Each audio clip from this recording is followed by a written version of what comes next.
मित्रों, आज हम आपके सामने एक ऐसी सच्चाई लाना चाहते हैं इस चैनल के माध्यम से, यानी इंडिया फायर के माध्यम से, जो शायद हिंदुस्तान के तकरीबन 1.25 अरब लोग नहीं जानते।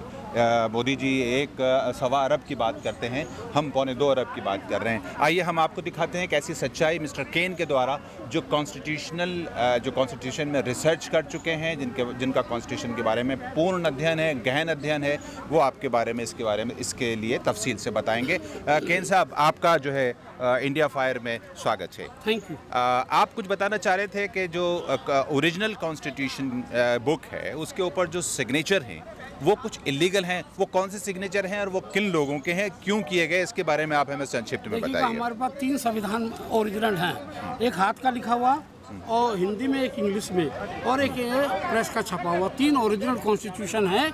उन तीनों में Shri sir BN Rao, Shri HVR Iyengar, ये पहले सर BN राव जो हैं कॉन्स्टिट्यूशनल एडवाइज़र थे। ये HVR Iyengar secretary to the constituent assembly हैं। श्री SN मुखर्जी नाम है इनका, लेकिन इन्होंने साइन करे हैं श्री SM मुखोपाध्याय के नाम से। ये तीनों ये जॉइंट सेक्रेटरी थे कॉन्स्टिट्यूएंट असेंबली में, ये सेक्रेटरी थे और ये कॉन्स्टिट्यूशनल एडवाइज़र। ये तीनों मेंबर नहीं थे। इन्होंने तीनों ने इस ओरिजिनल कॉन्स्टिट्यूशन पर साइन किए हैं, तो इसलिए ये इलीगल है। और आज तक इसका किसी ने भी मुझे एक्सप्लेनेशन नहीं दिया क्यों और किसने अलाउ किया। देखिए, ये बहुत बड़ा एक लेक्यूना है कॉन्स्टिट्यूशन में। 3 ऐसे नामों को लिख दिया गया है जिनका कॉन्स्टिट्यूंट कमेटी में कहीं नाम नहीं था, जो 200 से ज़्यादा, 350 तकरीबन 289 मेंबर थे। अब आप इसको कैसे चैलेंज करेंगे?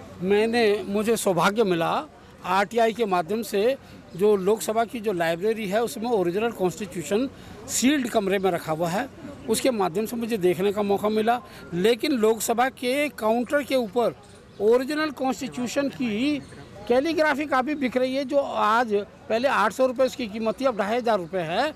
आज वो वहाँ अवेलेबल है, बिक रही है। जो चीज़ लाइब्रेरी पार्लियामेंट की सेक्रेटरीट बेच रहा है, उसके अंदर ये ओपन है, पब्लिक डोमेन में है। अब जब जो चीज़ पब्लिक डोमेन में है, मैंने वहाँ से ख़रीदी और आम जनता को ये बता रहा हूँ कि 3 आदमियों ने इलीगल साइन कर दिए। नंबर 1। नंबर 2, प्रेम नारायण बिहारी रायजादा एक कातिब था, ही वॉज एक कैलीग्राफर, सुंदर हस्त लिखने वाला। उस आदमी को हमने 4000 रुपये देकर कॉन्ट्रैक्ट करके उसके लिखने का काम दिया। उसने अपने नाम, निक नेम प्रेम, पूरे संविधान के 230 पेज के ऊपर लिखा हुआ निक नेम प्रेम कैपिटल में। ये किसने दी इजाज़त? अब डॉक्टर अम्बेडकर स्मारक बना है, वहाँ इसकी एक्सप्लेनेशन दी गई है कि नेहरू जी ने प्रेम नारायण बिहारी रायजादा को बुला के पूछा, आप कितना पैसे लोगे? तो उन्होंने ये कहा कि मुझे पैसा नहीं चाहिए, भगवान की दुआ से दिया हुआ मेरे पास सब कुछ है, मैं पैसा नहीं लूँगा, लेकिन मुझे एक इजाज़त दी जाए। इजाज़त क्या दी जाए? कि मैं हर पेज के ऊपर अपना नाम लिखूँ, नंबर 1। नंबर 2, अंतिम पेज के ऊपर मैं अपना और अपने दादा का नाम लिखूं। लेकिन उन्होंने अपना और अपने दादा की बजाय पूरी वंशावली छाप दी। कैलीग्राफ्ड बाय प्रेम नारायण बिहारी रायजादा उर्फ Saxena, son of Shri bridge Mohan Bihari Raizada, resident of Delhi, care of Goan press Rampur limited, Rampur. ये डायनेस्टी का सर्टिफिकेट दे दिया उसने जी। ये भी इलीगल है, जबकि इस संविधान के अंदर डॉक्टर अम्बेडकर का एक फ़ोटो नहीं, महात्मा गांधी के 2 फोटो हैं, सुभाष चंद्र बोस का 1 फोटो है। अब मैं ये चाहता हूँ कि पहला पन्ना फोटोग्राफ का जो है बाबा साहब और संविधान देते हुए राजेंद्र प्रसाद को, वो लगना चाहिए। मिस्टर केन, आप विशेषज्ञ हैं कॉन्स्टिट्यूशन के, राइट?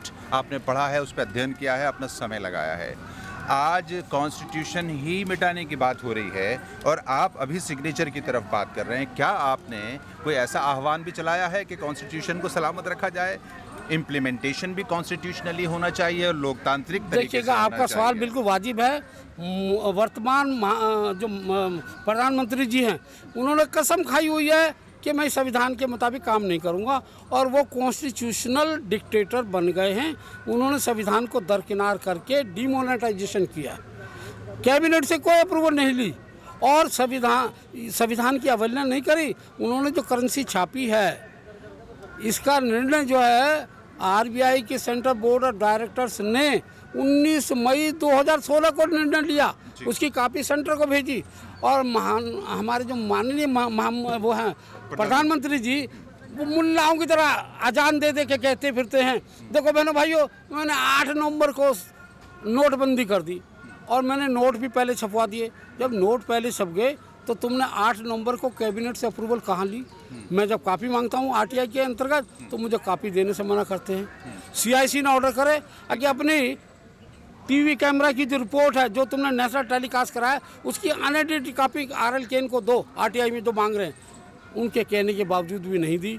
उसके अंदर उसमें 90 मिनट की स्पीच है प्रधानमंत्री जी की, उसको काट के 42 या 45 मिनट की करी है। उसके अंदर साफ आया हुआ है कि नोट पहले ही छप गए। लेकिन जब मैंने आरटीआई लगाई तो मुझे पता चला, आरबीआई ने जवाब दिया, नोट की पहली किस्त 22 अगस्त 2016 को छप गए। पहली किस्त जब 2016 अगस्त में छप गई और साइन किसने किए? As governor doctor Urjit Patel. उस दिन Raghuraj Raman was the director governor of the RBI. एक गवर्नर की मौजूदगी में डिप्टी गवर्नर साइन नहीं कर सकता, वो डिप्टी गवर्नर थे। इसका मतलब ये नोट भी इलीगल हैं और इनको इलीगल करार देना चाहिए। अब मैं माननीय राष्ट्रपति जी से प्रधानमंत्री को प्रोसिक्यूट करने की सैंक्शन मांग रहा हूँ। अच्छा, आपने कहा संविधान बचाने की बात। हाँ। मैं ऐसे व्यक्ति को जो संविधान तोड़ने की बात कर रहा है उसको प्रोसिक्यूट करने की इजाजत इस वर्तमान राष्ट्रपति से मांग रहा हूँ। तो मेरी बात का आपको जवाब मिल गया कि संविधान बचाने में आप कहाँ का। मैं उस व्यक्ति को जेल के पीछे देखना चाहता हूँ जैसे पाकिस्तान के प्रधानमंत्री को अभी 10 साल की जेल हुई है। ऐसे ही हमारे इस वर्तमान प्रधानमंत्री को जेल होनी चाहिए। तुमने राष्ट्र के साथ में झूठ बोला है। एक और बताता हूँ संविधान बचाने की जहाँ तक बात है, इन्होंने 13 अप्रैल 2018 को उद्घाटन करते हुए कहा डॉक्टर अम्बेडकर के स्मारक का कि क्या कहा? चलिए वो डॉक्टर एक सेकंड, डॉक्टर अम्बेडकर का को राज्यसभा में जिताने के लिए जो है डॉक्टर श्यामा प्रसाद मुखर्जी की बदौलत लेकर उन्होंने जिता कर लेकर आए वो। मैंने ये पूछा अगर श्यामा प्रसाद मुखर्जी ने जिताया तो कैसे जिताया, इसका सबूत दे दो। सबूत देने के लिए तैयार नहीं हुए क्योंकि सबूत है नहीं, और जब सबूत नहीं है तो झूठ क्यों बोल रहे राष्ट्र से। इस बाबत को लेकर भी मैं राष्ट्रपति जी से गुहार लगा रहा हूँ कि इन्होंने झूठ बोला है। मैंने डॉक्टर अम्बेडकर के 2 पोर्ट्रेट सेंट्रल हॉल में डिस्प्ले के लिए दिए। मैं डोनेटर हूँ, मैंने सैंक्शन कराई, मेरे पास रसीद है, सब चीज़ है। और ये कहते हैं माननीय प्रधानमंत्री जी अडवाणी और अटल जी की सिफारिश पे डॉक्टर अम्बेडकर का पोर्ट्रेट लगा। सरासर झूठ बोल रहे हैं, देश को गुमराह कर रहे हैं। मैं चाहता हूँ ऐसा प्रधानमंत्री जो राष्ट्र के साथ झूठ बोले, छल कपट करे, देश की करेंसी को बदले, उसकी जगह एक ही जगह निश्चित है, वो है जेल। और जब जेल जाएगा मुझे बड़ी खुशी होगी कि देश का संविधान बचेगा। अगर देश का संविधान नहीं तो देश भी नहीं बचेगा। केन साहब, आप हमारे माननीय प्रधानमंत्री जी को जेल भेजने की बात कर रहे हैं और प्रधानमंत्री जी जो है वो लगातार असेंबलीज़ के अंदर जीत कर आ रहे हैं और आप देख रहे हैं कि यहाँ का जो मैंडेट है वो प्रधानमंत्री को मिल रहा है।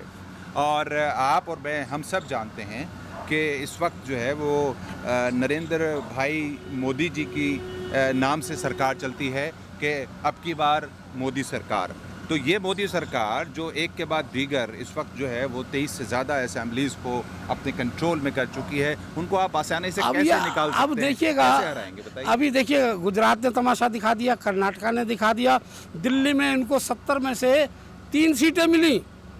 मोदी जी का तो प्रताप था ना कि बीजेपी को जहाँ बहुमत बनाने जा रहे थे वहाँ 3 सीटें इनको धूल चटा दी दिल्ली की जनता ने। और ये 2000 का वो देखने बैठे सब ईवीएम मशीन इनको हराएगी। ईवीएम मशीन के जिसमें ये तोड़ फोड़ कर रहे हैं ना, अगर लोगों के वोट कहीं जाएंगे, लोग वोट नहीं होने देंगे। लोग चाहते हैं बैलेट से वोटिंग हो ताकि ईमानदार सरकार बने।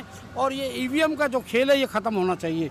अगर ईवीएम रही तो 2019 में ये बाजी मार सकते हैं, ब्लैकमेल करके, देश को गुमराह करके। ईमानदारी से वोटिंग करानी है तो ना मोदी जी जीतेंगे ना मोदी जी की सरकार बनेगी, क्योंकि बैलेट से सच्चाई सामने आएगी।